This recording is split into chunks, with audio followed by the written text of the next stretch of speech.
Introduction. Hey, connect to World Buddies. Today, let's explore the word heat. It's not just about warmth. There's more to this term. Let's turn up the temperature on our understanding. Meaning. So, heat is a form of energy that makes things warm. It's not just the feeling of warmth on your skin. It's the movement of particles that creates that sensation. Usage. Imagine feeling the heat of the sun on a summer day, or using a stove to cook food, harnessing heat for a purpose. Examples. Think of a steaming cup of coffee radiating heat, or the heat generated by a fireplace on a chilly evening. Pronunciation. And when you say it, it's hiទ្ធ, heat. Short and to the point, right?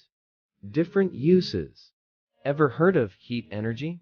It's a fundamental concept in physics, describing the transfer of heat between objects.